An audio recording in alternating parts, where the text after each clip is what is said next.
கனடாக்குள்ள வர்றதுக்கு எப்படி வருதுன்னு தெரியாம, விசா கிடைக்காம எத்தனையோ பேர் அலைஞ்சிட்டு இருக்கும்போது, கனடா நாடே முன் வந்து ஒருத்தவருக்கு அட்ரஸும் குடுத்து, அவங்களுக்கு பாஸ்போர்ட்டும், கனடியன் பாஸ்போர்ட் குடுத்துருக்காங்க அப்படின்னா நீங்க நம்புவீங்களா? ஆமாங்க. அது யாருன்னு பார்த்தீங்கன்னா, வேற யாரும் இல்ல. நம்ம சாண்டா கிளாஸ் தான். எப்படின்னு தானே கேட்குறீங்க? சாண்டா கிளாஸ் எங்கேருந்து வருவாரு? North pole. நார்த் போல்ல தானே ஆர்க்டிக் இருக்கு. ஆர்க்டிக்ல பெரும்பாலான பகுதி கனடாவை சேர்ந்ததுங்க. அதனாலயும் என்னவோ தெரியல, புகழ்பெற்றவங்கலாம் எங்க நாட்டுக்காரவங்கன்னு சொல்ற மாதிரி சாண்டா கிளாஸ் எங்க ஊர்க்காரர் தான் அப்படின்ட்டாங்க.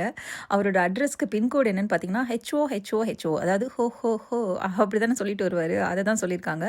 இதை உண்மைன்னு நம்பி நிறைய பேர் லெட்டர் போடுறாங்க அந்த பின்கோட்க்கு.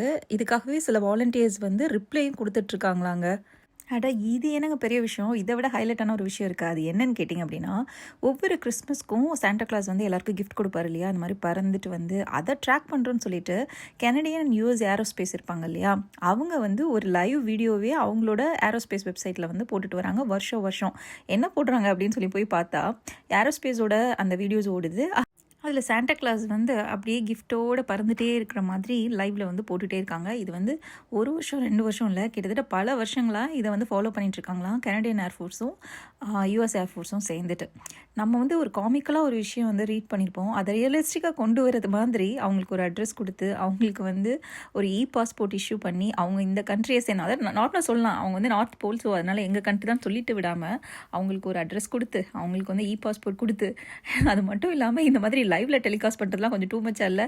கனடா பற்றி இந்த மாதிரி இன்ட்ரெஸ்டிங்கான விஷயம் தெரியும்னா சேனலுக்கு சப்ஸ்கிரைப் பண்ணிக்கோங்க. அண்ட் இந்த வீடியோ பிடிச்சிருந்ததுன்னா லைக் பண்ணுங்கள், ஃப்ரெண்ட்ஸ் அண்ட் ஃபேமிலிக்கு ஷேர் பண்ணுங்கள். See you on next video. Bye bye.